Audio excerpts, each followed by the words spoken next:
What's up? We're back. Enlightened ones, chokes and consciousness. We're feeling aggro today, so we're getting into it. Gotta switch it up. Make it Switch it interesting. up.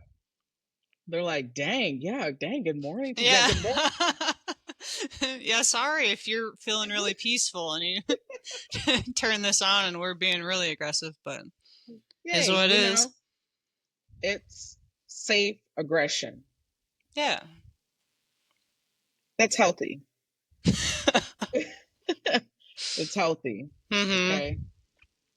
So, Michaela and I, we out here again. Chokes and consciousness. Enlightened ones, welcome. Welcome. Guess what, Asia? Guess how many YouTube subscribers we got? Hit us with it. 99. Whoa! What? Yeah. Oh shit! Dang! Crazy.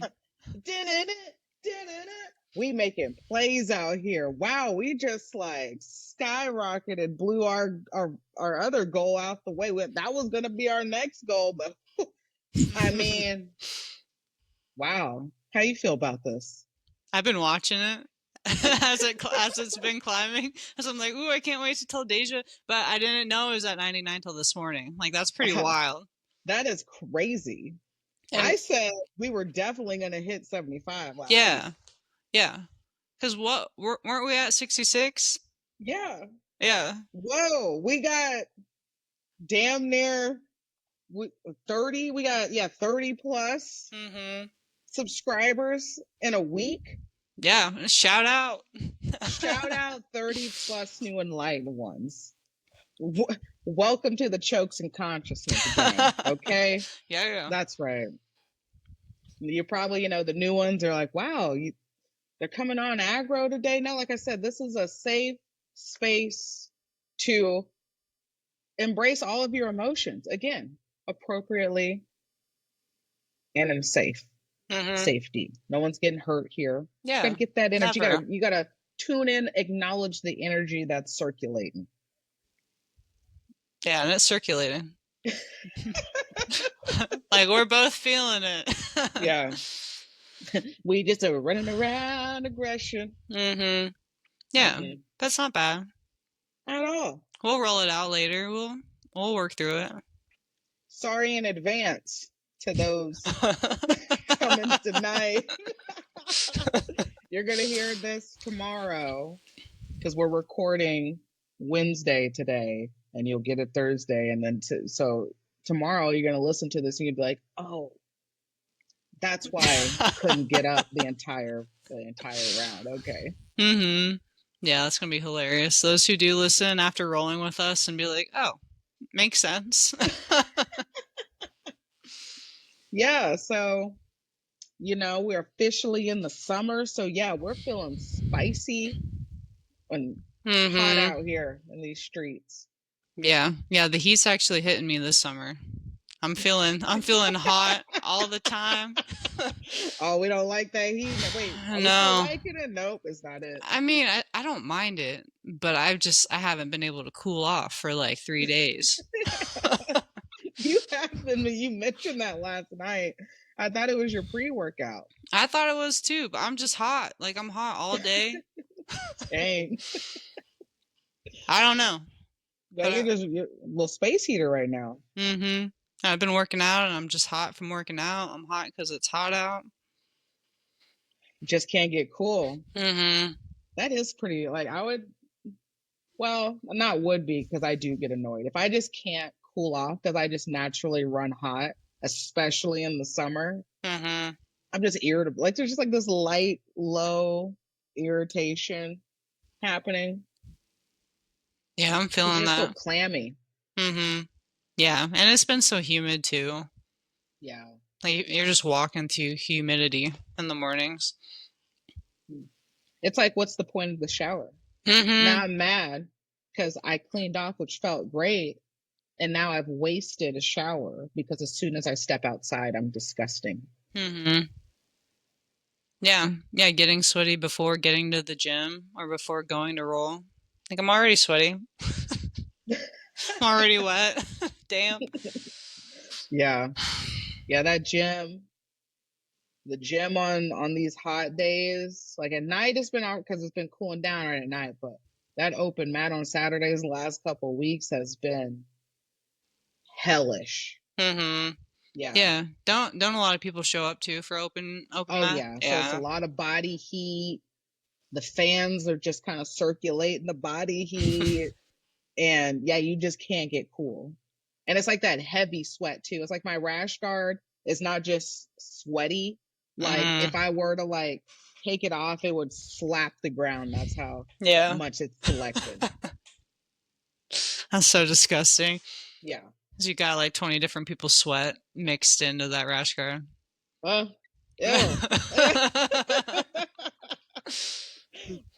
Exactly. And then it's like, and then when you take off the gi, and then you're just a no gi, and then you're sitting there trying to like, I mean, we're used to it anyway, but like it's just extra disgusting when you're just wet, no gi, grabbing somebody's arm or somebody trying to collar tie, and it's just like, Yeah. like slap. That's Yeah. like, that's you almost every day though, when you put your lotion on your arms and then you're just, it's like, I can't make a grip right now, Deja. That's right. At least I'm like, it's a transactional kind of thing, right? Because I'm giving you moisturizer. Yeah. All Right. right. Yeah. So if I'm just like touching somebody's just like sweat and just like, it's just like, one, I didn't even get a grip, and I'm nasty with no kind of benefit. Mm-hmm. I'm giving you a benefit. Yeah. All right. It smells good too, so I guess that's all right. Boom. 1, 2 benefits. Mm-hmm. Yeah, there's nothing worse than getting stinky sweat on you. Because then you smell for the rest of the night. Yeah. Ew. It's like thick sweat, like, because people sweat differently. Some people have like, for whatever reason, like it's just thicker, like liquid Ew, yeah. versus other people for whatever reason. I don't know. Mm-hmm. Yeah, I don't know. It's usually like the older dudes that sweat thick, right?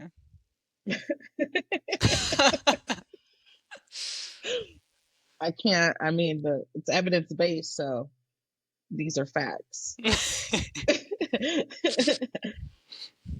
We're not saying that smaller people also don't. I'm just answering the question the way you phrased it. I'm just thinking that, like, I don't get that sweat from Taylor or from Robin or Heidi, you know? It's usually older guys that have that thick sweat. Yeah, that's true. Maybe it just like collects differently for them. And so then it just like, spurs out some kind of like, I don't know. I don't know. It's not it. Mm-hmm. But we understand it's still not it though. Yeah. I mean, if you can't help it, you can't help it. Yeah. But it's just extra right in the summer. And so you're not feeling good. Well, I think it's hilarious for you anyways. I'm laughing outwardly and inwardly because you've been pumping up, being ready for summer heat. This is like your I know. season. Yeah. I don't know. Usually I run cold, so usually I like the heat, but I don't know what's going on this year. Yeah, ooh, maybe you're transforming. To being warm-blooded, that'd be sweet. Maybe. Or maybe I'm getting old. Have you been feeling that? A little bit. Yeah. Dang. Yeah. Yeah, I woke up and my wrist started hurting, so I mean, I feel like It starts. I'm getting closer to 30. Are you counting down? I know Sensei got you too last night, didn't you? Mm-hmm. Yeah. It was a slow burn. I knew it was. I was like, oh, dang, I know that one. Yeah, he hits me with that like every month or so. He'll remind me that I'm getting closer to 30, and I mean, I feel all right about it for the most part, but just sometimes he'll bring it up and it's like, God dang it, Matt. It's the way he does it. Mm-hmm. It's like, it's fine. Aging's great. you know. 30, I feel like 30s is fun. It's a fun era. Mm-hmm. Yeah. And 30's not old. We're just saying that. Yeah. Yeah. That's just different than being 20. Exactly. You just gotta, it's different mechanics, you know? All right. Yeah, that's it. It's like body's still here. I might not be able to necessarily move in this direction this way anymore. I modify. Mm-hmm. Yeah. That is a cool thing. Like, you can modify anything. Yeah. Yeah, I realize that with my knee, like not using or like keeping my knee out of danger. I'm like, oh, I'm changing up my game a little bit. That's kind of cool. Yeah. You just figure other stuff out, you know? Mm-hmm. Yeah, it's like you're gonna adapt somehow. You get a limb chopped off. You're gonna figure out. I mean, obviously with help, you gotta figure out how to adapt naturally. Mm-hmm. Yeah. We were talking about staff last week, and like I had a little thing on my knee, and I was like, oh no. And I was thinking about it, like if I lost my knee, I'd still roll. I'm like, I'd figure it out. Why wouldn't you? No one could knee bar you. You wouldn't have to worry about a heel hook at all if somebody threw it like except for your good leg. But wait, if they got the one with no knee and you were like in a tournament, like somebody had like a heel hook and they just ripped it, like you just look at them dead in their eyes. You know how mentally that would mess somebody up? They'd be like, oh my gosh. Yeah, that'd be messed up though to heel hook someone with one leg. Julian's done I know. Twice. I was gonna say not to call out anyone, but yeah, but calling out Julian. Yeah, shout out Julian. That would just you'd have to. And that dude is dangerous. The person with the one leg, he's dangerous. And he figured out a different game. I mean, the dude with one leg though was playing half guard, and it's like, bro, you can't play half guard with one leg because it's already half guard. But he can't.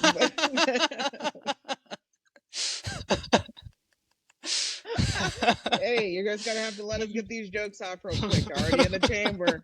No shade. We love everybody. Just got everybody gets it. But like he couldn't do closed guard. Like it's impossible. Yeah, but it's impossible to have half guard too. So what would it be called? I don't know. I mean, he could do half guard. He was just playing it wrong to where I think his no leg was the cover leg. So Julian just stood up and moved around because he wouldn't. Nothing was holding him down. But yeah, I wish I still had video of that because I did. Julian really just like stood up, moved around his half guard, and he looked him.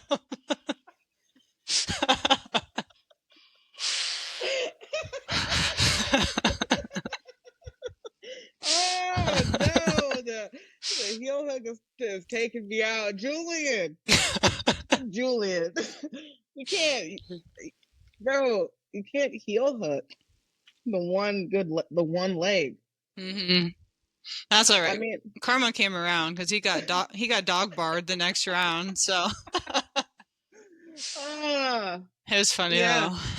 That was. I needed that laugh. Oh, that was good. That was good. Hey, shout out to whoever Julian's opponent was. Keep beasting out here. I was just trying to picture how that would be. Like how, I guess depending on where the amputation is, I mean, he technically could still have that as the cover leg, but I'm like, if it was above the knee, you're not covering, it's just there. Yeah. Yeah, it was kind of funny because they were hand fighting. And then I think Julian just realized, oh, like this ain't holding me down. Oh, I can just get up. Oh, man. Yeah, needed that one. Hey, exactly. But the point is, hey, everybody can adapt. Everybody can figure out, what works for them. And obviously, maybe playing half guard is not for that person, or they're going to adapt to a different game. So they're maybe not so easily susceptible to heel hooks. I don't know. Yeah. I'm trying to think about what would he do? Just open guard forever? Because you can't close Yeah. anything. Right, yeah. Open guard, or put that foot on the hip, you Mm-hmm. know, and play that way. Maybe a little bit of maybe a little half butterfly, get the hook in. Yeah. All Yeah, right. yeah. I don't know. I'm just got to think outside the box. Yeah. Wonder how this dude is doing now. They tear me up. But he tear me up. Oh, probably. He'd probably go Yeah, after our feet. I know. Yeah. Hey, take it. That's fair. Yeah. You said everybody get it. Mm-hmm. Probably doesn't care about breaking legs. Why would you? Yeah. You know, because you're like, you're not gonna die. Look at me. I'm out here doing jiu-jitsu Mm-hmm. with one leg. You'll be fine. Mm-hmm. He's probably a nice dude, but Yeah, probably. might see him at Chewy this year since we'll be back at Chewy in Branson. He might be there again. Yeah, let's try. Oh yeah, shout out Branson. Reminders, y'all. I think the sign up's up. I haven't signed up yet, but I am gonna do it the first week of August. Just a reminder. Nice. Yeah. Yeah, I need to sign up too. Yeah. But whew, man, yeah, whew, needed that laugh. I mean, with that, I was gonna ask, we got on aggressive. Right now it's a Wednesday. We're recording on this hot ass Wednesday. Outside the heat. How we doing this week so far? I mean, overall. Was the week weekend, or we just I'm doing all right. all right? I'm just worn out. Yeah. I've been training, like I've been pushing myself a little bit, and I think it's finally catching up with me, and I've been tired. Yeah. You also gonna have to up the protein. Yeah, you're right. Look at your carbs too. Mm-hmm. Yeah, I need to eat more because I'm not gaining. Yeah, that too. Yeah. Yeah, it all adds up. Just getting zapped out here. Mm-hmm. That's all right though. It's been good. Besides that, it's been a good week. I feel you. Yeah. Well, I mean, felt like a long week so far. I will say that. It's hot. I've had a pretty big or busy week, which is fine because last couple weeks wasn't as busy. So, give or take. Yeah, the busyness, but just feeling the energy, just feeling a little extra aggro, not tired. Dealing with dumb stuff like the fridge, maintenance people, 8 to 5. What is that, people, right? when maintenance people hit you up and they hit you with some crazy timeline where they're like, yeah, this next Friday, 8 to 5, like between 8 to 5 work. What do you like? Am I doing nothing all day just to kind of kick it, wait for you to call me at 4:20? Yeah, why do they? I don't know why they do that. Like I've never worked maintenance, so I don't know. But like why why give you a 5-hour window? Why not be like, or why not work a schedule? This like, is a question for our 99 that. our 99 enlightened ones now. Somebody out there of our 99 listeners knows the answer to this question, or can at least give us a reasonable explanation. Because I mean, I get it to a standpoint of like, you're going in on a service call, you're anticipating this person reported X, Y, and Z. So by the time we look at it, maybe if it's this, that, and that, it's going to take us max 45 minutes to an hour. But then you get to doing stuff, looking further, and it's actually not a 1-hour job. It's a 2-3 hour job, and stuff gets pushed back. So I'm just saying, could you not book everything back to back to back? Or sometimes you go and you're like, this is going to take an hour. It takes 15 minutes. While you still struggle with the efficiency of the flow.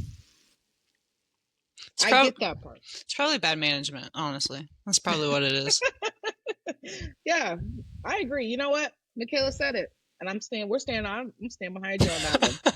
Facts. That's just got to be bad management, poor planning, don't know how to work the system, and just don't care. You're working. You're like everybody else. They probably work from home. And even if I was working from home, maybe I want to take a shower and don't have to worry about, being all naked when worried about you coming up in here. You know what I mean? Want to be free. Yeah. Yeah, I bet the fridge maintenance people don't care. They're probably just doing their job, but the managers are like, you might have to do 10 fridges today or maybe just 2, but I don't know. You'll just find out when you find out. That part. So, shout out, enlightened ones, give us an answer on that, okay? Or give us an explanation. Hit us in the comments, like, subscribe, find us on the YouTube, all audio platforms. Give us a little type. And just hit us up on the mats, like this is why we do this, which also lets us know you've been listening. Yeah. We appreciate that too when y'all come up and give us comments and say things. I appreciate that. Yeah, same. It's cool. I'm like, oh shit, you've been listening too? That's awesome. Yeah. So we rolling out here. As we're rolling, and we've been feeling aggro, Michaela and I, obviously, as we got on. We're working it out. I feel like we've gotten less aggro as we've been talking. Yeah. We started off pretty aggressive. Yeah, okay. We just needed, hit it, get a little release. Now we're good. But in the aggro, because it was kind of making me think like visuals, right? Like Godzilla versus Kong. Moving on from our Jurassic Park from last time. Who do you envision? Who do you think you resonate with more? Godzilla or Kong? Probably Kong. I don't want to be a lizard. I'd rather be climbing buildings and stuff. All right, sweet. I can see that. For you. What would you pick? Godzilla? Godzilla. Oh, really? Godzilla. Yeah. All right. Yeah, it's the fire. Yeah, just spitting out fire. Like out here, yes. I go and I swim, get you, then I'm gonna come up on your boat and then be like, fire. Yeah. Fire. Yeah, I see that for you too. That's hilarious. Dang, look at us. It aligns again. Godzilla and Kong out here. We could do Godzilla versus Kong tonight. That's right. Yeah. I get my fire lungs ready. Yeah. Honestly, it fits me. I don't know. I'll type it in for you because we got to go into our astrology as well. But like, in my Chinese zodiac, I'm a dragon. That's so pretty sweet. Sense. Do you know what you are? Yeah. One day, not proud. What is it? That's a rat.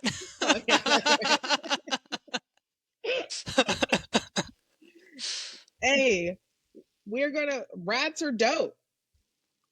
I mean, but dragons are so cool. I mean, you're right. I mean, that's a hard one to compete with. Yeah, but there's no competition. We're all needed. We're all living in this zodiac plate, Matt. All the same. All right, I'm just a tricky little rat. You are. You're smart. You figure out stuff, right? Okay, we're going back to Teenage Mutant Ninja Turtles. Who taught them what they knew? All right, clever rat. Master Splinter, exactly. Exactly. You gotta work this out, Yeah. The dragon is following you for the strategy. We team up. Dang, the dragon's following the rat? All right. I'm just we're just out here flying and blowing fire on everything. I'm the little rat hanging on. while you're flying. Yeah, that's right. That's right. All right, we can make it work. I just need to accept that. I remember the first time finding out about that. Like I was probably 4 or 5 years old. I'm like, the rat? Really? 1996, the rat? I know they do. They like, as kids, it doesn't really do any favors because they like, they like, society hates on rats. Mm-hmm. Yeah, that big rat I had in my backyard though, that was that was a cool one. Yeah, nice. I remember having the opposite experience when I was a kid. I was like, 88, 88. Oh, I'm the dragon. Yeah, I was pretty proud of that. Mm-hmm. Yeah. I mean, I like being a Libra, so that's fine. So Libra gang, Libra gang. Mm-hmm. Shout out. Yeah. Shout out to Aiden, where you been at? Yeah, where WTF? What the heck? Yeah, I don't know. Us Libras can't unite if we're not all at the gym. Nope. We don't got our power. We're missing a ring. Mm-hmm. Missing a stone. We're missing an infinity stone. Okay? Or a Libra infinity stones. Yeah, I don't know. She'll listen to this and be back. Better. Better be back. Yeah. Well, speaking of that, okay, so it's hot out here in these streets. We are officially now in summer season. We had our summer solstice last weekend. Long, hot day. I don't even think it got dark until close to 10 last Friday. Mm-hmm. Yeah. Yeah. Do you like that? Do you like when the days are super long? Yeah, I do. I do enjoy that. Mm-hmm. I do love fall. Don't get me wrong. That's my favorite season. The only knock I got is the early fall when when we have to fall back and then starts getting dark at like 5. Yeah, I don't like that either. Get rid of it. Don't like it. But yeah, I'm here for the longer days, not for the heat, but hey, it is what it is. And so we have left Aries season. It's gone. And we entered, what were we in just now? Gemini. Mm-hmm. We were just in Gemini season. And now we're officially in Cancer season, folks. We are summer/Cancer season. You're just like, y'all, what does it mean? New enlightened ones. This is what we do because we are connected to nature as we continue to grow our sequoias, correct? Mm-hmm. Exactly. So you have to be in touch with the sequoias and be in touch with your self-awareness and your internal chakras and overall alignment to engage in being an enlightened one. So put your seatbelts on. We're getting into our horoscopes today. Ready. Okay, according to foreverconscious.com, Cancer season. Since Cancer is a zodiac sign of initiation, do expect new themes and situations to emerge in your life as the June 25th new moon in Cancer rises in the sky. Being a potent gateway of both dissolution and creation, this lunar event emphasizes one of the overarching themes of 2025, the crumbling of the old world in favor of a brand new future. Whatever brings now in your life might come with its own set of challenges, which you can surely overcome as long as you stay heart-centered and in touch with your emotions. While the rest of 2025 and even the beginning of 2026 are about wrapping up old stories, this lunar event clarifies what needs to be done so you can eventually fully move forward into brand new pathways. This is due to Neptune, one of this year's defining collective forces, now being highly activated after initiating its retrograde back on July 4th. 2 weeks later, career, legacy, matters come to the forefront under the July 10th full moon in Capricorn. Infused with the magic of Jupiter and Cancer, this glittery lunar event could be the carrier of good news for some of us, which could come in the form of new jobs, professional advancement, or the bearing fruits of our legacy. The last days of Cancer season hold a completely new set of influences as retrograde season deepens. Saturn, the ultimate celestial auditor, goes retrograde in the sign of Aries on July 12th, asking us to rethink our approach to the legacy we've been building in our lives since November of 2024. Between now and late November, Saturn will test your commitment to your goals, ensuring you're courageously and creativity building or creatively building a strong foundation that will last the test of time. And so on. So that's a pretty good chunk of an emphasis of this Cancer season thus far. Are you feeling some initiation and changing of pathways right now? Yeah. Yeah, I've been feeling so creative over the past like 4 to 5 days, and I didn't know why. I've just been making everything recently. Making everything. Yeah, I'm working on like 3 go. paintings. I'm working on sculptures. I'm working on a lot of things. Let's get I'm it. like I thought it was just like me having ADHD. I don't know, but it might be the changing of seasons. That's probably what it is. We're rocking with it. Hey, Yeah. Cancer season, here we go. Michaela's been feeling it since the start of the Cancer season, it sounds like. Mm-hmm. Well, yeah. So let me scroll down to Libra specifically. Sorry, y'all. You got to look up your own if you're not a part of the Libra gang. But no hate. So, Libra gang, specifically for us, again, from foreverconsciousness.com. Libra, expect an eventful, abundant, and fun season ahead, Libra. Yeah. Since Cancer rules your career sector, you can expect growth and advancement in this area of your life during the entire month. The days between June 20th and June 30th in particular look promising. So this is a call to invest all of your energy in the realization of your professional goals. A project that begins around the June 25th new moon could run into some obstacles, but you should not take this as a failure. Your legendary diplomacy, as well as your ability to merge two different processes or ideas, is what helps this project succeed once mid-July arrives.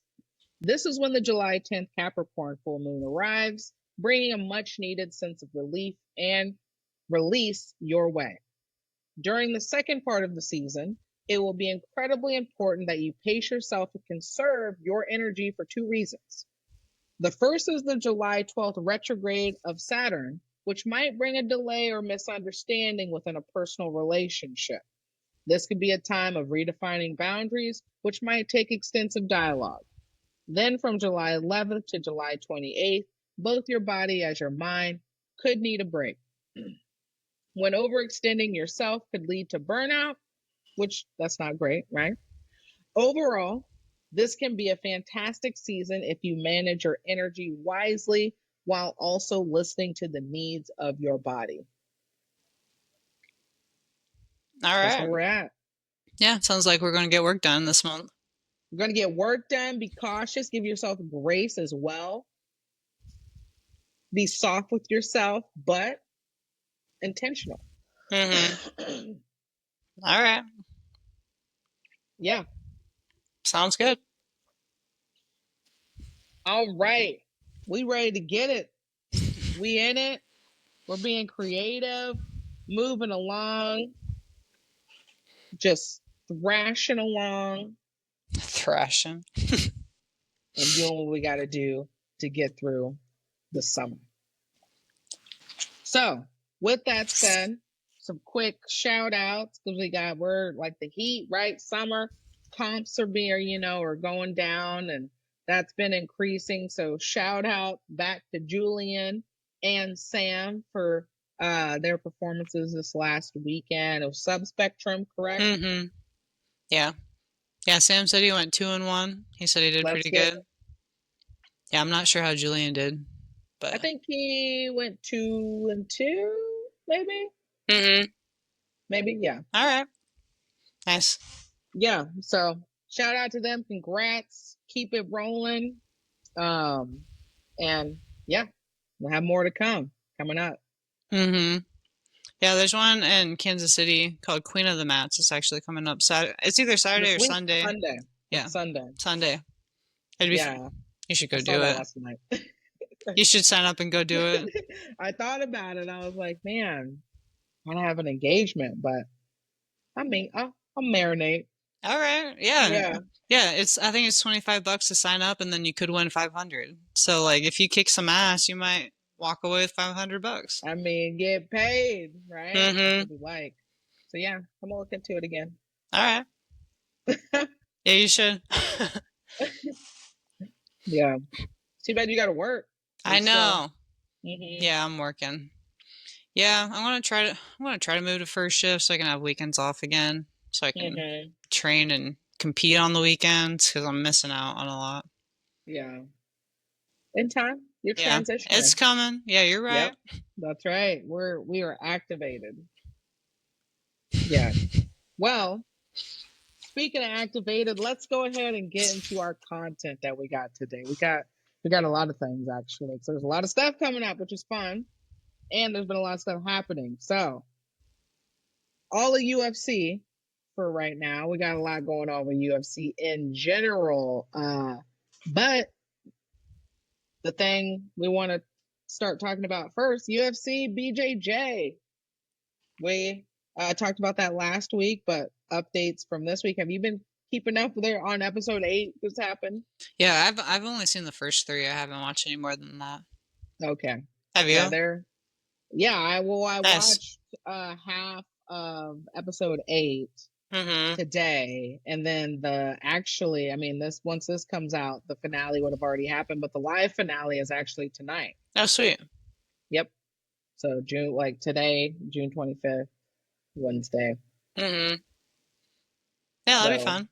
Yeah, absolutely. So Mikey is going against Gabriel. That'd be the live finals match, and then whoever the finalists were, pull it up.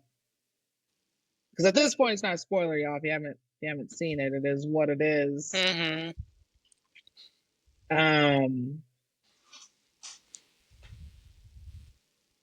So, yeah, it looks like they're gonna have more than a few matches.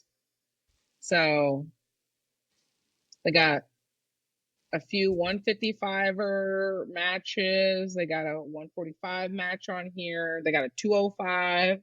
And they have a women's one at 125. Oh, really? Yeah, and I think there's only 2 of them, or 3 of the matches rather, that are actually representative of the people who were on the show. So obviously the main event with Mikey, and then you have the 170-pound title, the 155 title, and then everything under that is just part of the card. Okay, cool. Yeah.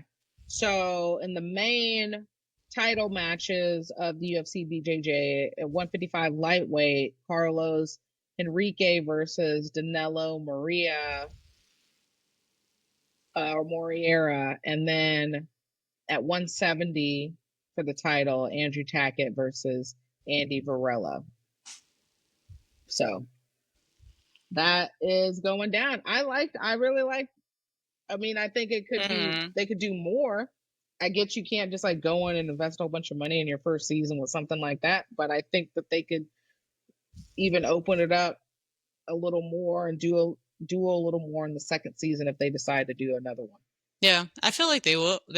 And this season was free on YouTube, so I feel like if they do another one, they might step it up a little bit. Yeah. But yeah, I like watching it too. It's fun.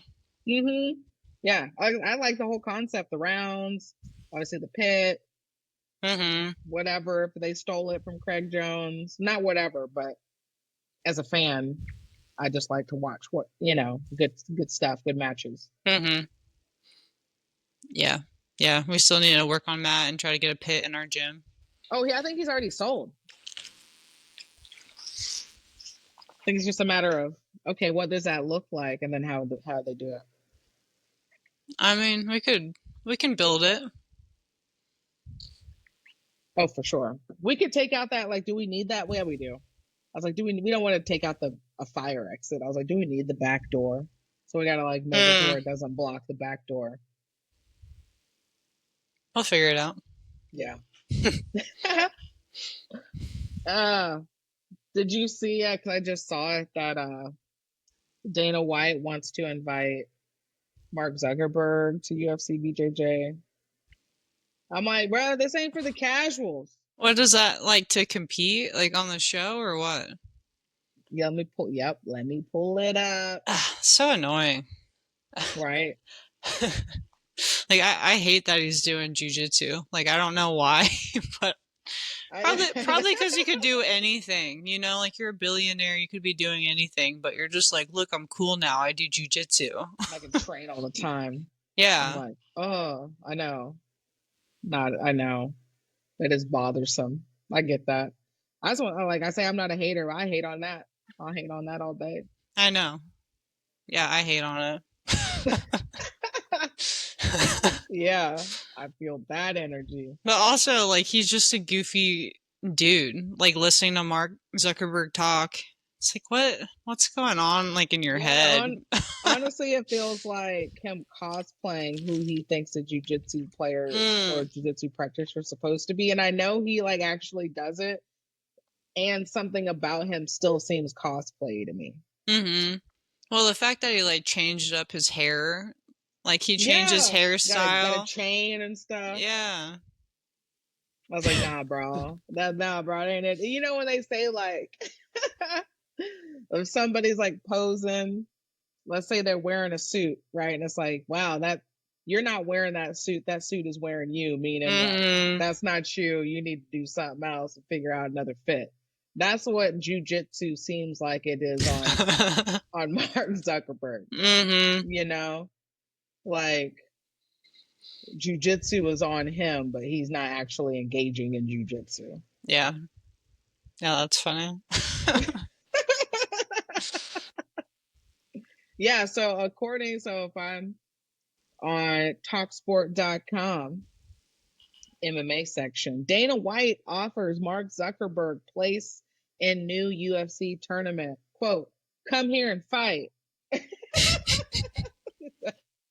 Dana White would 100% welcome Mark Zuckerberg to UFC BJJ with open arms if the tech billionaire keeps training. Okay, if he keeps training, let's see what exactly Dana just wants that money.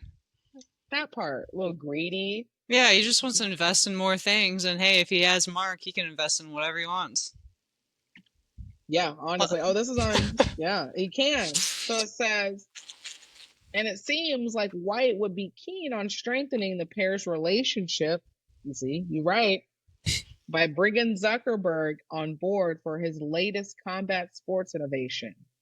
I think so, White said, speaking with TMZ Sports on making the best grappling matches at UFC BJJ and to educate people on the sport of jiu-jitsu, who these guys are, and to sort of organize it.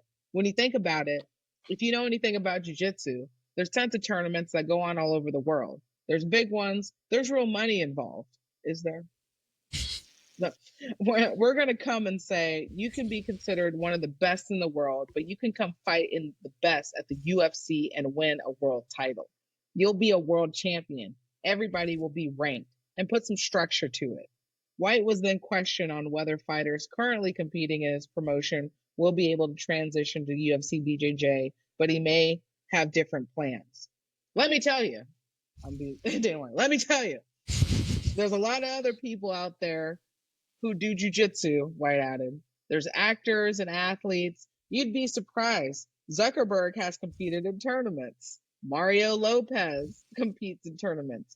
Tom Hardy, I respect that one, competes in tournaments. Anybody can come and compete here in jujitsu. How big is Uh, Mark? let me see. I'd compete against Mark. Oh, I can. Yeah. Oh, yeah. Let's make it happen. Michaela against Mark Zuckerberg. Jiu-jitsu. Size. That would bring a lot of attention to be like, oh, I competed against a billionaire. I mean, come on now. That Oh, would you can't actually beat be fun. Michaela? Yeah. Like, yeah, you might be a Okay. billionaire, but you can't beat me. Oh, yeah. I think this is a fair match. You got him on height.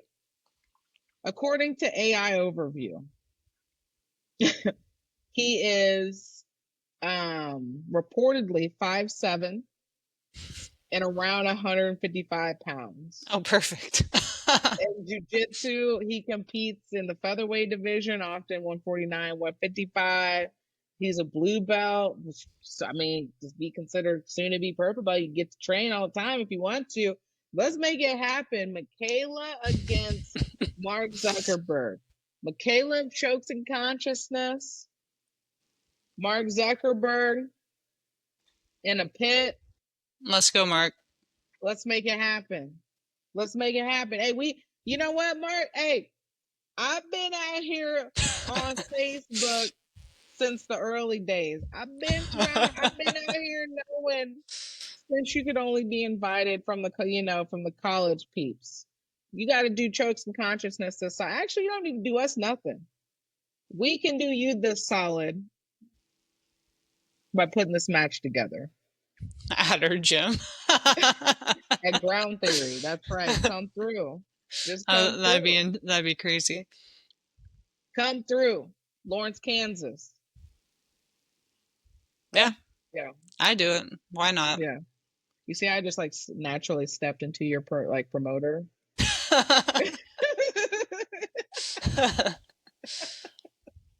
Yeah. Yeah. Yeah, I might not have $1 billion, but We don't need it. I can train and work 40 hours a week, Mark. Hey, you really gonna let somebody? Yeah, you gonna let her put some hands on you, beat you, Mark? 40 hours a week, working full time. He's probably a robot, though. He's probably got like, I feel like I can probably beat him athletically, but mentally he's probably got everything memorized like a robot. Or he probably like some chip or something. Or it's like that movie with honestly, I wish I had access to this if it is a thing. That's why I wish I had. I was like, man, I'd be out here learning all kinds of shit. That movie Limitless with Bradley Cooper. I was saying lit.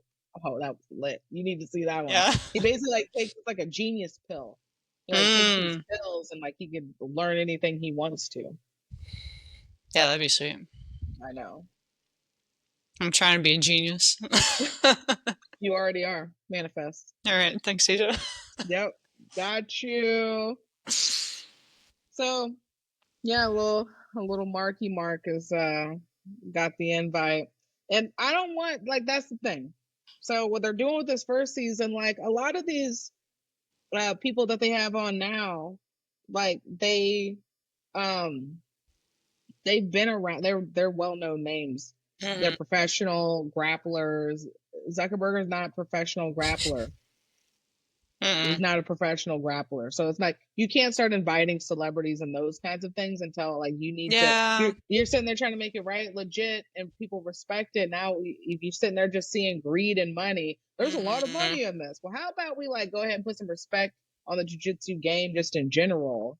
How about you do no gi UFC BJJ and then a gi UFC BJJ and really like invest that way. Yeah, that's a good idea. You're uplifting, right?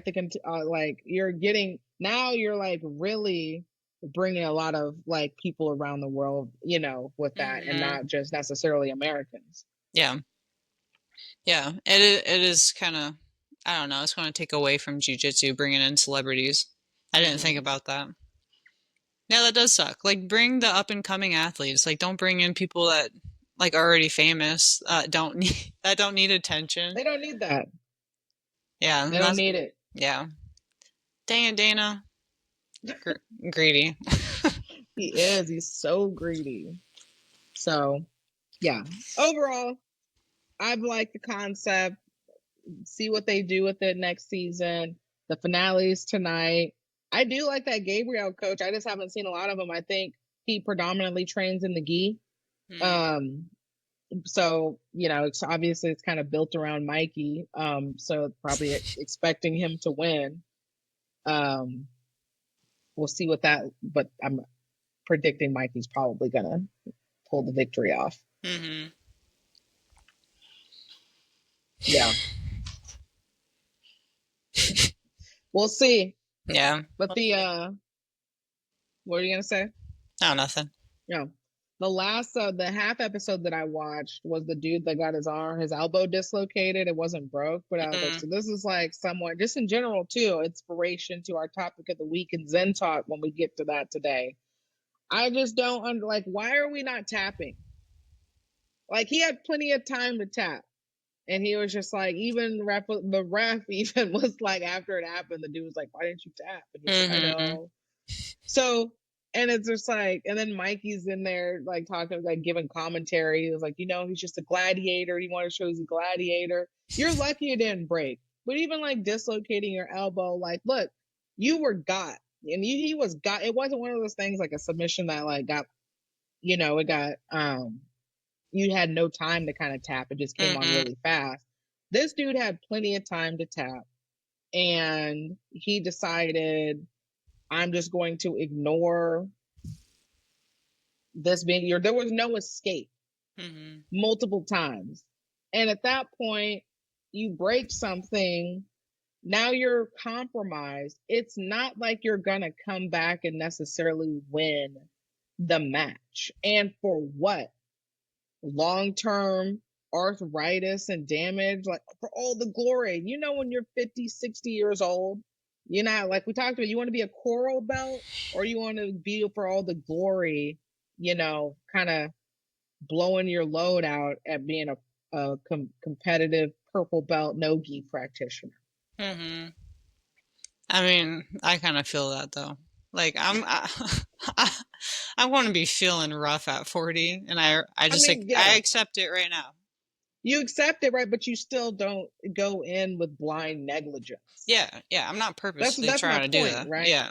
Like, obviously we all, if we're doing this, athletes in general, like, but there's always in the back of our mind, and we also, hey Roxy, and we also know, essentially, kind of like what we're getting into, what we've talked about in the past, like, right, we want to train smarter, so we can train longer, kind of things. But it's just there's wear and tear. It's unavoidable.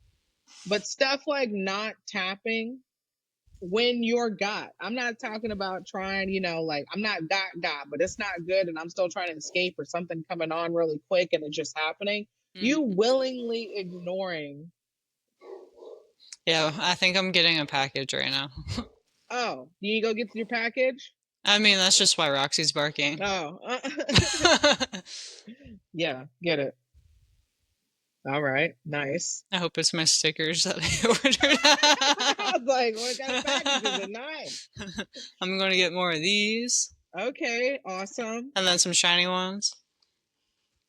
Heck yeah. Stickers galore. Yeah. All right, she's done. Heck yeah. But yeah, I'll mess with joint locks or whatever and things like that. It's just like, you got me. It doesn't mean that I'm not going to try to escape. And you got to know when to say when. But we'll get more into the philosophy of tapping. But I just didn't understand this dude in this episode. Like, what are you doing? Yeah. Yeah, I don't know. Did he explain why he didn't tap?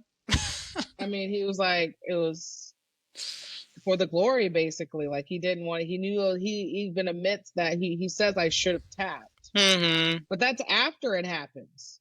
He was like, what do you mean? It wasn't even you're in the moment. It was a long moment. It was a long moment for you to make that decision. Dang. Yeah, I need to go back and watch that. Yeah. So, yeah, there was that. But continuing UFC, did you catch any of the fight night last week at all? No, I was working. Yeah, they weren't bad. I mean, there really wasn't much to watch. It was basically just that not rematch, but the rescheduled fight between Hill and Roundtree that was originally supposed to be the Kansas City card. Roundtree, I think he 50-45, or maybe it was even worse than that. But he beat Jamal's ass, and Jamal was shocked by the points. Oh, really? And it's like, So that like made me think like, because we've seen this before. Same thing happened to Rose. Remember when she fought?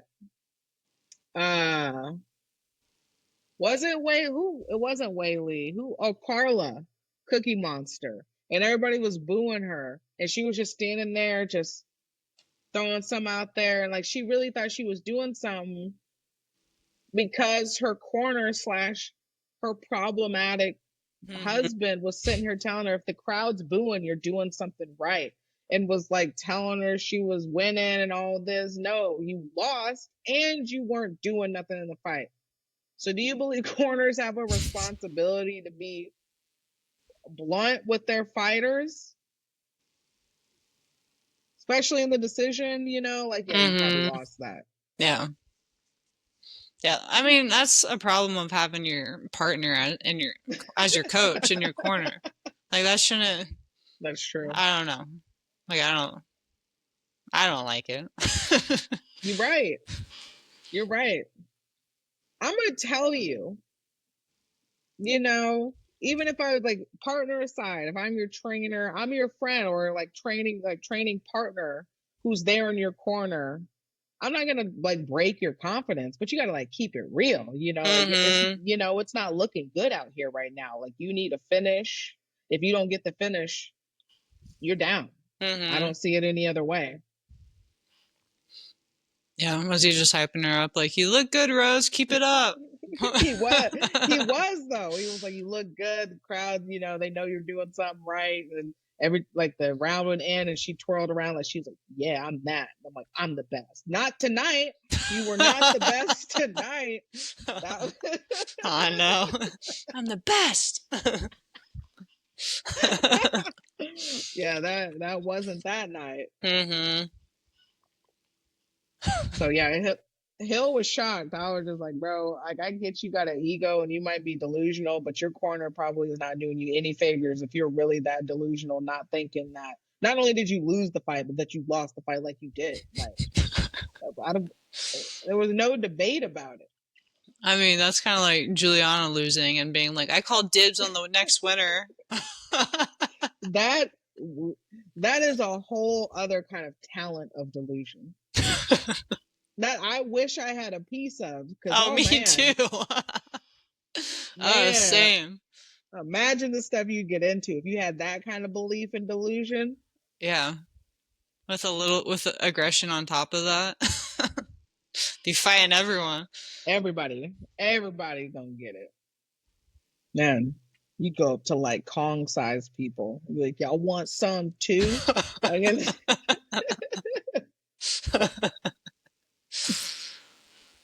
Wow.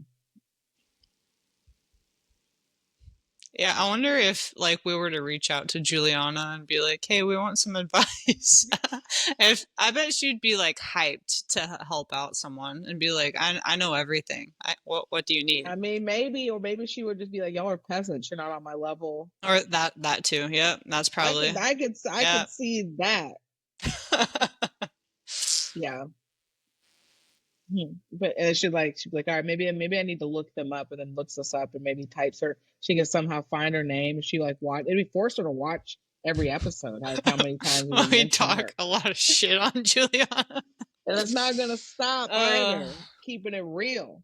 I keep that same energy. Yeah, we're Libras. We always keep it real. It is exactly. You get mad because it's fact based. Don't be mad at us. Be mad at the facts.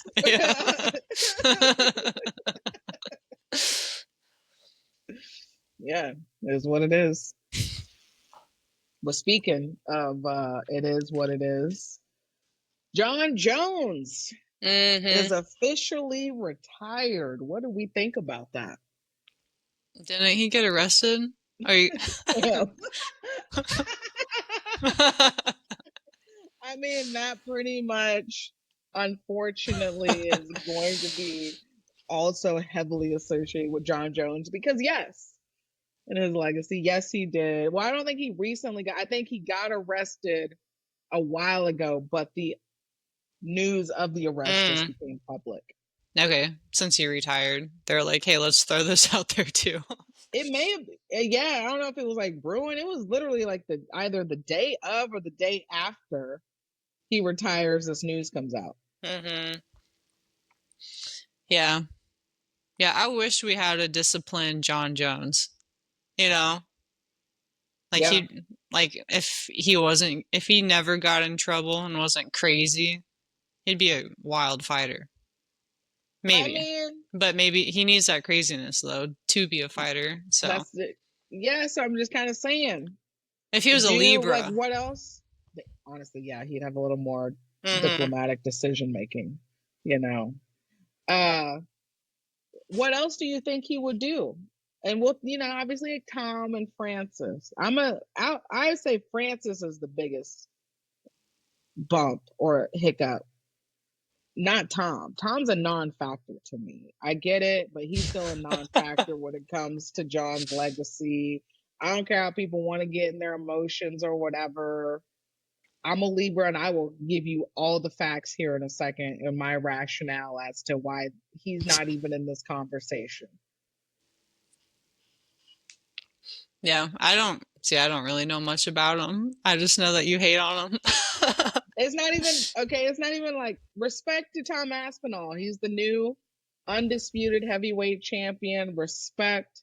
I don't have no hating on Tom Aspinall. What I do have an issue with is I don't like the narrative of John Jones's fighting legacy. We're not talking personal, right? Because I was like, well, what else do we think? Like, right? What, like, imagine if we had a disciplined John Jones, right? Your question, and like, what could he do? And I'd be like, well, what else could he have done outside of maybe fighting, just not have the controversy around him, and then fighting Francis? But that more so was like the UFC's hiccup and partly John Jones as to why the Francis fight never happened. I have somebody else who I feel like he should have fought in his legacy over Tom Aspinall, and doesn't necessarily put stuff into question, but it's still a more respectful name. So let me break this timeline down.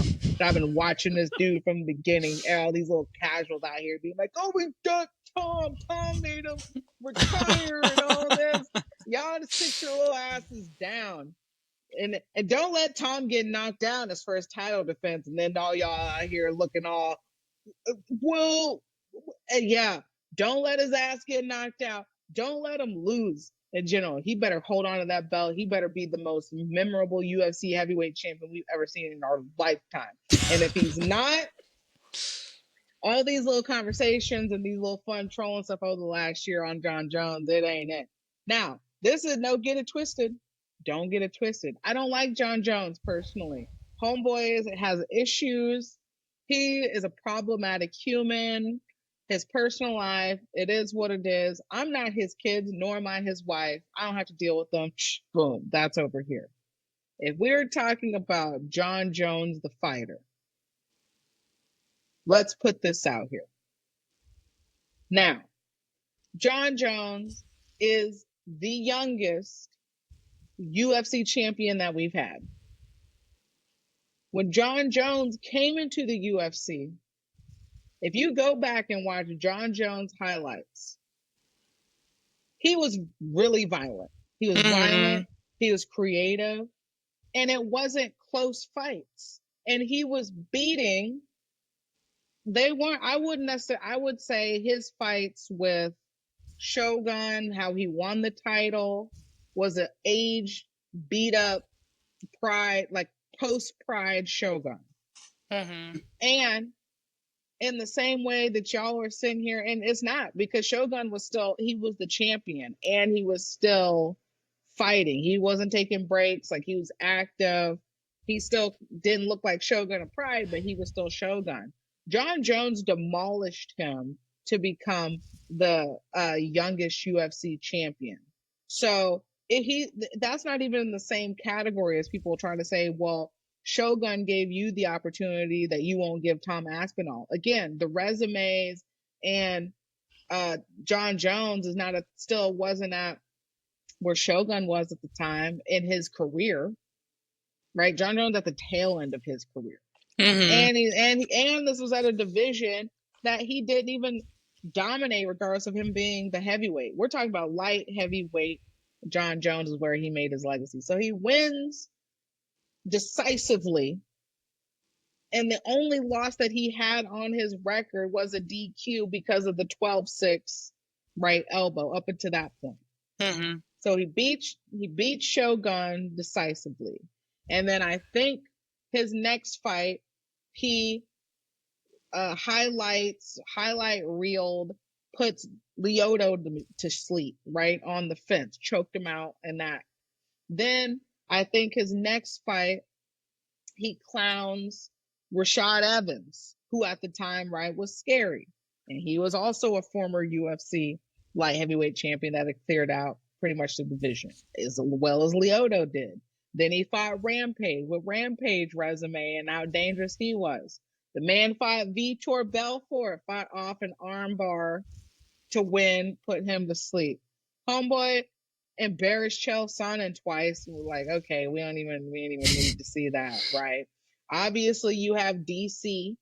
He finished DC twice, or at least the first or the second time. There was no debate, right? He finished him. Mm-hmm. Alexander Gustafsson, okay, you could say maybe it could have went either way, but I still think it goes to John Jones. That was one of his toughest fights. If we want to talk about the Reyes fight, again, it's on the tail end. I'd have to rewatch it. Maybe he does lose, maybe he doesn't, but he fought a fight. If you're going to come in and beat a John Jones name legacy, you better make it decisive and not up to the judges. That's just what it is. Get over it. If you haven't gotten over it years later, you can go ahead and like be Uncle Rico out here in these streets. But hey, John got the win. Then, and this is off the dome, people. This, yeah. I know I'm missing stuff. This is just off of the dome. So he does all of that. Nobody has been able to be close to him in that. So, and then you could say, well, he's got Pico Gate, steroid. Okay. Well, let's go back to the resume and all those pride dudes when UFC, USADA wasn't doing all that. You don't think he probably was facing dudes, especially a Vitor that we know was roided out? Mm-hmm. So you're not going to give him any credit for beating these dudes.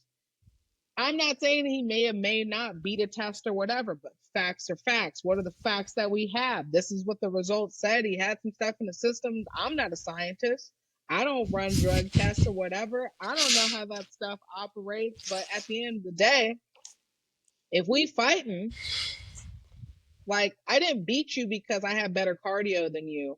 I didn't beat you because you hit me and you almost had me finish and I recovered and like whatnot. I beat you because if you're looking at the fights, I was the better fighter than you. Mm-hmm. I was the better fighter than you. That's so crazy. You remember all that. I watched this. I watched all of this, and so if we're gonna, and then, like I said, and then he should have fought. Like I said, I put the two he should have fought before Tom Aspinall. This is why Tom is not a non-conversation for me. And Jones's legacy, outside of it being the end, and he held up. UFC should have stripped him. That's UFC's issue. Mm-hmm. But whatever. But R.I.P. Anthony Johnson. John Jones, we wanted to see that fight. Anthony Johnson Rumble was on a tear, knocking fools out, unconscious. And had he beat DC and not got wrestled, just smothered, that would have been the fight that they would have fought. But John Jones and Anthony Johnson, they should have fought. And then with the Francis and Ngannou fight, the UFC messed around with Francis, and UFC is known for fumbling the bag on big fights. So I'm the Tom Aspinall thing again. Who has he fought, people? You'd be like, well, he could have fought John Jones. No. Who has he fought, and who is on this man's resume? Because let's not get it twisted, and no shade on heavyweight. The baddest man on the planet considered heavyweight is just because of the weight. But let's talk about the competition of the divisions and whatnot. Tom is not impressing on competition level when it comes to who he's beating and how he's beating them to a John Jones legacy. Yeah, I know nothing about Tom. That part. Enough said. So it's a non-comparison. So Tom Aspinall, this whole thing does for me as a fan, as a longtime fan and watching this, I don't mess with John Jones personally, and you can have controversies here or there with the Pico Gate and all of this in all its totality. If you like your man's Habib, who you might want to consider, Habib even puts John Jones as the pound for pound best fighter that we've seen. Mm-hmm. I don't understand why it's debatable. I'm confused. Yeah. Well, who is debating about this? Like, who's saying Tom? A lot of people. Yeah. Because of this whole Tom Aspinall thing. They're like, oh, he was ducking Tom. He did run from Tom, especially like the arrest video, him being like, you're not the first man I ran. Again, I don't care if he comes out and says, yeah, I did duck Tom Aspinall. He could say it, and that still does nothing for what he's already done, people. It's already done. You can't go back in time and erase everything that he's done because of this ending. Mm-hmm. Like I said, don't let Tom go out there and lose at this next fight. Conversations are going to not be so fun afterwards.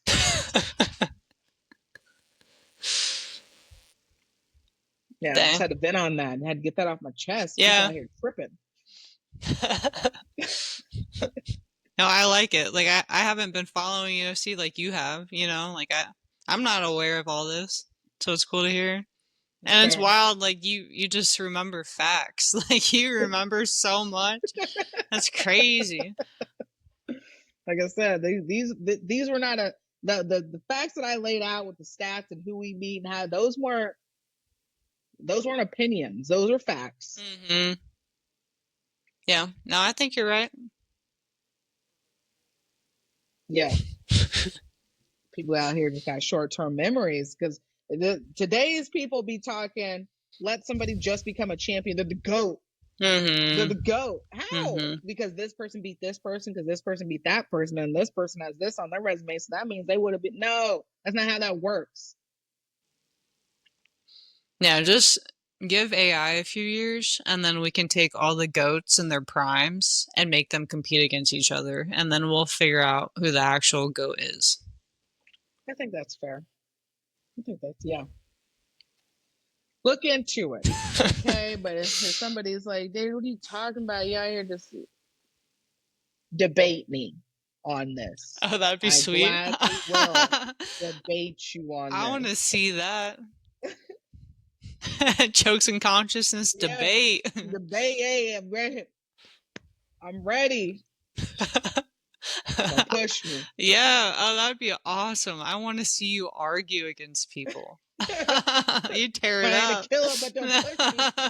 Tupac. That's right. I will unload the clip. That's what we need to be doing. Debates. Yeah, plant that seed. Deja debates. I'm not arguing with anyone. I gotta get my homies out here, my good friends who do actually teach debate, get some tips. Mm-hmm. Yeah, we got networks everywhere. Got associates everywhere. Don't think we can't get a little advice somewhere by somebody. We know somebody somewhere. Yeah, we do. Yep. So yeah, all right. Let's rock and roll. Okay, losing my tangent or getting lost my tangent. Got to get to stuff later. Okay. We got a big card coming up this weekend, though. We got to mention UFC 317.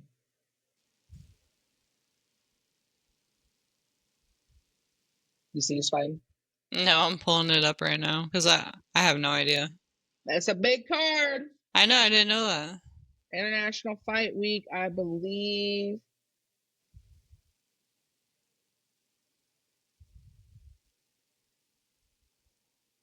It's Ilya versus Charles.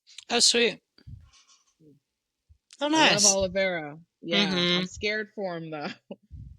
Ilya is just, that dude's dangerous. He talks and he backs it up. Mm-hmm. Yeah, that'll be a good one. Yeah. I've been watching the embedded episodes, and so this is Ilya's debut fight at lightweight, and after he vacated the featherweight fight to come up. He not because of the weight cut. He just obviously couldn't make it anymore. I think, yeah, it's gonna be a tough one. I'm excited to see it. I mean, I don't know why people be counting Charles. I said I'm worried about Charles. I'm not counting Charles out. He's dangerous everywhere. He's been we've been watching Charles since he was 19. Ilya's just another beast. So hopefully it's a good competitive match. Whoever it is gonna be the new champ. Yeah. Tracy Cortez is fighting on that card. Don't lose an eyelash, girl.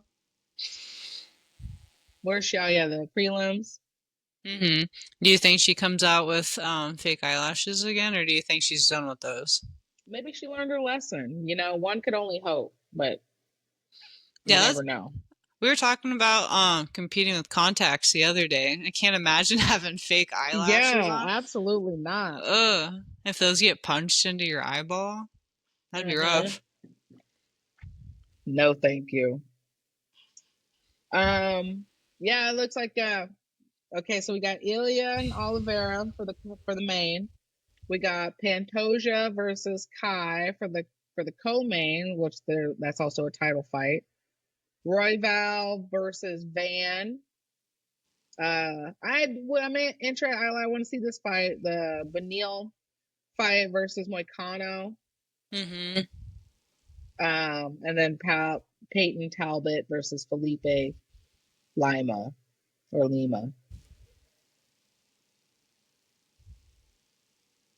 So nice. Should be fun. Who do you got? Top two. I'll go with Charles. Yeah.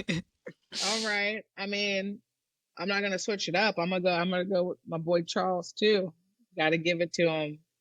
And then this co-main. Yeah, I don't know these co-main fighters. I think Pantoja's just been out here just too dominant. I don't think unless Kai hits him, catches him with something, which is possible. Just think it's gonna be another Pantoja victory. Steam on.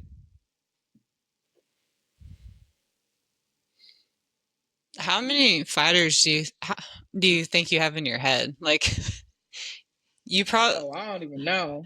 Yeah. They're just a rolling. I sit there. I just keep saying names. Yeah, it's crazy to me because I'm just now memorizing as many fighters as I can, so I know what you're talking about. Yeah.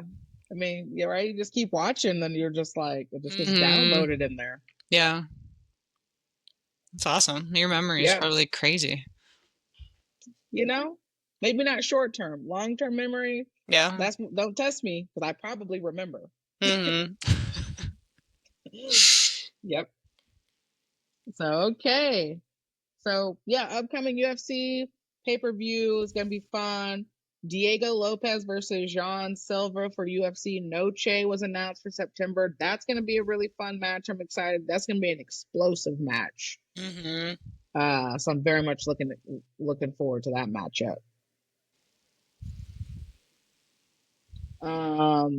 PFL, just random news, holding their first open workout in Congo. So hey, Congo getting in the MMA game.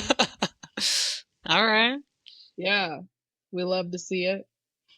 Spread those wings.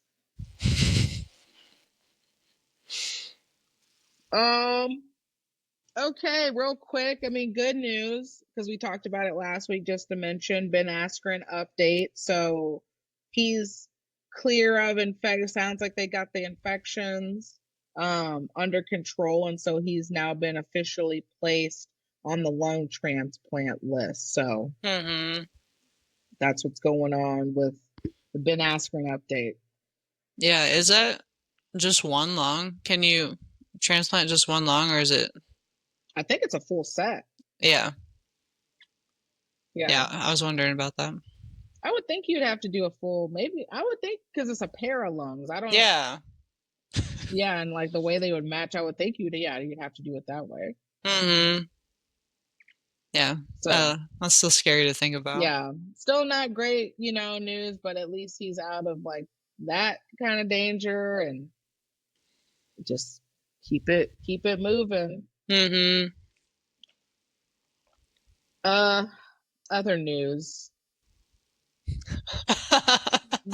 See, Ronda Rousey biopic coming out, Netflix. I haven't heard about this. I just learned about this. I was like, what? Like, okay, like I get it.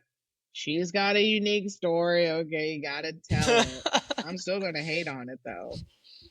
Cause I'm like, how are they gonna tell the narrative? Is I'm gonna be in there like, yeah, she could have beat Floyd Mayweather, Canelo. Like, shut up.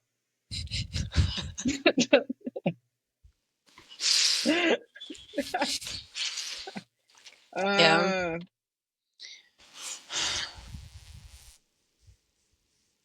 Oh, she taps Euphoria director to make her film. They had a director, now has a new director. Is it really just going to be about her life, about her career? That's what I'm assuming. Yeah, the former WWE Women's Champion has had a movie about her life in the works for a decade, according to SportsIllustrated.com. So, yeah, it's just going to be about her life. Yeah. Or, oh, yeah, yep. I don't see a date, but yeah, if you're interested, you like a Ronda Rousey story, she got something for you coming out. I'll watch it. I'll get Netflix so I can watch it. Yeah. Okay.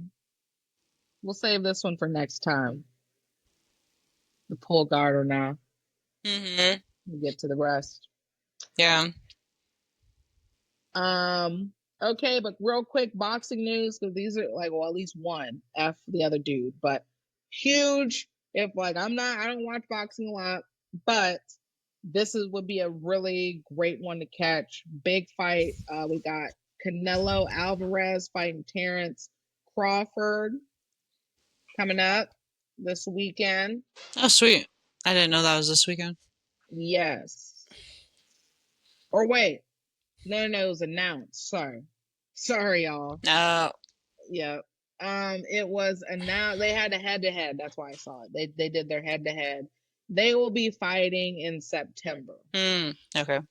September 13th. But that's a big one to watch out for. That's coming up. Let me see. This is what's happening this weekend, though. Jake Paul versus Julio Cesar Chavez Jr. If you are inclined to watch another Jake Paul boxing matchup, that's happening this weekend. Is that on Netflix?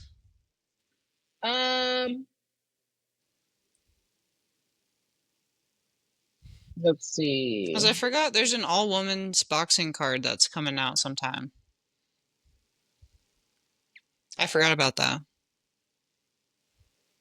Oh no, you got to purchase it on its pay-per-view, so you got to be on the the DAZN? DAZN? Yeah, I can't remember how that's pronounced. Network. Yeah, I thought it was. Yeah, I don't know. I don't know. But guess who else is on that card? Who? Holly Holm. No way, really? Yeah. She's fighting Yolanda Vega. All right. Yeah, since the GFL didn't work out, Holly's now free. Holly just can't keep her down. I'm trying to figure out when that all-women's card is. Oh, July 11th. Oh, that's coming up soon. Mm-hmm. Yeah, it says it's promoted by Jake Paul. Okay. An all-women's boxing card with Katie Taylor and Amanda Serrano. Nice. Sweet. Okay. Yeah, I don't want to watch Jake Paul though. Like I don't. I'm not watching that. Not at all.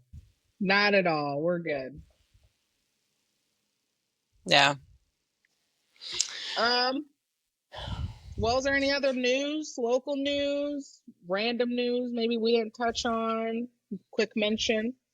There's that women's squad event that's happening this Saturday for Jiu-Jitsu. The one that Fionn dropped out of. It was supposed to be Oh, Fionn versus Helena, but uh-huh. that's happening Saturday. Is that on Flow Grappling? I don't know. Hmm. I don't know what it's Okay. on. Yeah. Or maybe UFC. No, it's not UFC. Oh no. It might be on Flow since it's Polaris, maybe. Oh yeah, it's probably on Flow. Mm-hmm. Yeah, but besides that, not a lot happening. Yeah. Well, something to catch. Plenty of stuff to watch out there. So let's get into it. Enlighten one's topic of the week. Speaking of homeboy not tapping, dislocating his elbow, tapping is not the end.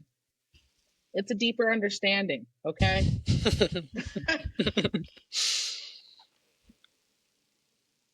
Respect the tap and tap. Mm-hmm. That's been a problem with some new kids at kids class. Some of the younger boys, they don't want to tap. They'll be grunting, Yeah. but they won't be tapping. Gotta let that ego die. Yeah, and you step in for them and they're like, but I didn't tap. It's like, yeah, but you were verbally tapping. Like you were verbally in pain. Like, come on, kid. Come on, it's not worth it. And and it's kind of wild because maybe are they getting some of that modeling from some of these like older, Mm-hmm. right? Some of these like grapplers now, and just like what's being modeled and what they see. And you're way too young for that. And just in general, people, why are we doing that? Again, things happen, accidents happen, stuff can, especially like when you get up, competition stuff, people rip on things, you don't have time, things like that happen. But you don't need to be actively not tapping, and especially in just regular rolling in practice. Like, you got me, or even if, okay, I'm going with a white belt or whatever, or somebody who's a kid, oh well, they can't, I could defend this. But if you set it up right and you would have gotten this on somebody your size or right your level or whatever, it's not that I'm going to give it to you, but like yes, you got that. I'm gonna that's the armbar, right? Because that's what I don't, you don't need to make it one of those things where people are having to like grab something and rip on it or whatever, because then they're not learning proper technique, and then you don't give people chances to tap. That's where those kinds of accidents and stuff like that kind of develops. But the idea of, I'm in practice and somebody got me, and then not tapping. What are you learning from that? What are you learning from not tapping? Yeah, that's just crazy to me. Like the amount of ego you have to just not want to tap and during normal day practice. Cause I don't know, like I'll tap early. I don't want to get broken. I'm real quick. Bow. Got me. You did. Now that's part of also knowing, right? You have to also kind of learn how to work out a do a defense. You do have to of like, okay, not like no, don't test the limit, but I got to start, okay, can I defend this a little bit, or at least try to work out of this, so start working on that. And also so you can start understanding when, yeah, you just got there's no fighting out of it. You're just gonna you might even mess yourself up for trying to explode out of something that you just can't get out of. Yeah. I don't know. It is funny though, getting caught by something and you're like, oh, this ain't happening today. Oh yeah. But once it reaches a certain point, like I'm not fighting it. I'm just tap. Once it reaches, I'm like, no, and you're not gonna be putting me to sleep in practice either. I'm more inclined to fight more of a choke, obviously, than I am a lock, but I'm still not gonna fight a choke in practice to the point where I'm gonna get put to sleep. Yeah. It is fun testing that just a little bit to see like like when the blood really stops flowing and you're like, okay, yeah, this is I need to tap now or I might be getting put to sleep. Right. But And hey, if you get some good technique, you get a blood choke, you don't even allow somebody to even test it out. mm-hmm. Yeah, but you got to understand that though. Like you got to understand where the limit is. Yeah. Oh yeah, no, I know. But I mean, like if somebody gets a nice tight blood choke on you, Mm-hmm. it's an immediate limit. Like you Yeah. don't have time to like test it. Like, oh yeah, that's gonna put me to sleep. Mm-hmm. Yeah. Not. Yeah. That's Heidi. Immediately, you already know. Just like immediate choke. Right. And there's so much, right? To like when we talk about a deeper understanding and tapping, like this isn't just jujitsu. This is life too, meaning you got to take a minute, you got to figure out how to pause, tap, reset. What did I learn from that? What's my understanding? How did I get in said position? How did I get in said job? How did I get in said relationship? Whatever that is, right? Of like taking time to really like pause, reset, let me figure out what are the habitual like what are those decisions that led me, the patterns that led me here. Yeah, I haven't thought about that before, like tapping out in life.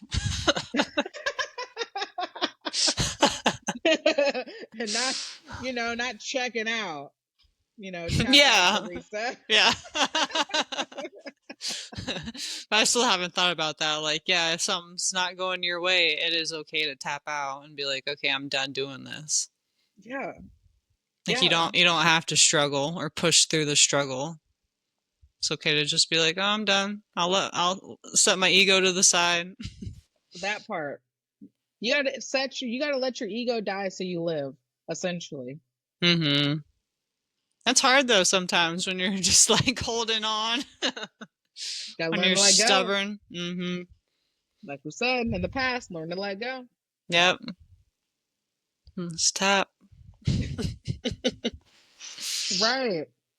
And also, right, that concept, um, like tapping, or like when we talked about, right, it's like, did I learn something from my loss? Or if I tap, I'm feeling disappointed because I lost or whatever. And it's not necessarily that, and right, even getting a tap, or getting tapped, or getting a monumental amount of points scored on you, or scoring a monumental amount of points doesn't necessarily tell the story of the match, or actually what you did or what you learned, or the process of that. That's why it's really important to stop, take a reset, and get your understanding, so then it looks different, or it feels different, or you're moving with different kind of intention the next time you go about it. Yeah, that's a good point. Yeah, because you could have like an awesome fight. It could have been back and forth, but like if you just told people, yeah, I just got tapped, like there's not much there. You're not giving yourself the credit that you deserve of whatever fight you just went through. Right, exactly. Yeah. Like, hey, like maybe you get black up like 20-0, okay? But like I didn't get mounted this time, Mm-hmm. which means you're making progression. Okay, now I need to work on my, not getting swept, my work on my base, like those kinds of things. I Be want to specific. I want to compete. Just thinking about it, I'm like, oh. I want to get in there. Kong out here ready. Mm-hmm. You'll get out there. Got a It's couple months. Yep. Yep, it's coming. Gotta let that fire keep going. But tonight, y'all, sorry, it's going. Hopefully there's a decent class tonight. If there's only like 2 other people there, it's like, I God know. dang it. I know for a fact Nick's coming because he just asked me, well, I'm gonna get him. Shout out, Nice. Nick. It's on.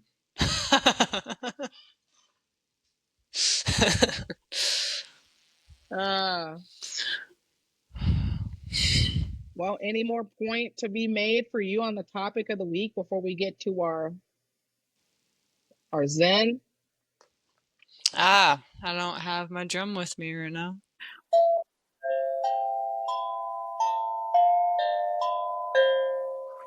So, enlightened ones, old, new, and who are going to be in the future. Welcome to our Zen Talk of the week. Take a big, deep breath, relax, let that anger go. That's right. Let that be curious about the aggression. Don't fall victim to the aggression and anger. Yeah, I like that. I like any wisdom you have on being aggressive. If we're ninjas, right, we continue to affirm, sharpen our ninja-esque skills. Ninjas are curious by nature, not aggressive.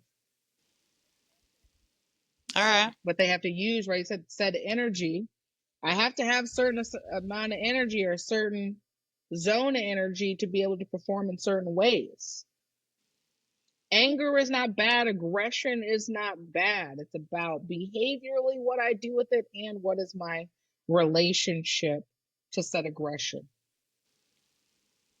I think Michaela and I have given you all a great model on how to maneuver and navigate with that as you have seen the progression of how our aggression slowly started to come down as we just engaged. Mm-hmm. Right? Yeah. We weren't mad about being aggressive. Yeah. Yeah. We need to, once we put this out there, I'm going to listen to the beginning and then the end and compare like just our tones and like Tones different. Yeah, how fast different. we were talking. Yeah. Yeah. So acknowledge, be aware, be curious. And now we move into Zen in the actual wisdom in the tap. So, right, we tap to provide a deeper understanding. Tap in life, pause, take a minute.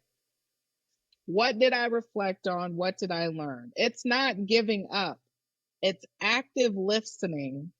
And what if in life, knowing when to say when and yield is the real superpower. All right. What do you mean by yield? Like just taking a break? Think drive, right? You come up to a yield sign, it doesn't mean you have to completely stop, but maybe I do. Or maybe I could just keep going the same speed because nobody's coming, or maybe I need to slow down a little bit so I can get back into the flow. All right, I get that. Yield to the tap. Like knowing maybe it's tap, maybe I can wait a little bit. Yep, that part, right? Yes. And again, right, just taking a little speed off of your decision making, or like slow things down to observe your surroundings or patterns and everything in its totality to know what's going on. Yeah. Yeah, that's what Heidi's really been getting on me lately. Like slowing down and thinking about where you're at during your roles. Oh, Heidi. Yeah. I'm trying, Heidi. Yeah, you got it. You're right, it's intentional. It's not lazy, right? We're not in sludge, but it's an intentionality of just slowing down, yielding a little bit. And when you do tap, when I got a tap reset in anything, that's not you giving up. That is you active listening to life. All right. You always get me thinking in the Zen talk. I'm always just like lost in thought. This is a great place to be. That's where you want to be. Yeah, you're right. Always spitting wisdom. Boom. I got you. Yes. So enlightened ones, go out there this week, explore, be curious, think about areas in which you have tapped before, you've gotten some understanding, maybe even some thinking about some areas where right now I maybe need to tap on some stuff. Maybe I need to yield, slow down a little bit so I can get back into the flow of things. Maybe I yield just to check in and affirm what I got going on and it's going the way I want it to go. Whatever that looks like for you, be your own person, Be authentic, be genuine, and keep showing up for yourselves. Yeah. Yeah. Yeah, I'm just thinking about tapping. No shame in the pause. Thanks. No shame. Yeah, I need to yield sometimes just to think about stuff. As we all do. Stop and smell the mother effing roses, okay? That's what you need to do sometimes. Mm-hmm. Yeah, slow down. Yeah, do you think with your aggro energy, are you kind of sped up? Like, are you just doing a lot of things right now? Yeah. Sped up, feeling rushed. Mm-hmm. So gotta wield that balance back out a little bit. Mm-hmm. Yeah, I feel that. Need to Mm-hmm. yield and tap. Yield and That's tap. right. That's right. Yield and tap. Be whispering that to white belts later. Yield and tap. Like, what? They'll settle in at some point. Mm-hmm. Yeah. All right. I got our quote. Let me pull it up.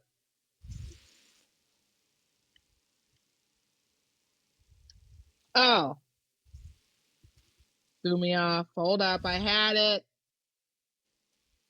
Now I gotta re-find it. No. I know. We're Hold yielding. on. We're yielding. I got this though.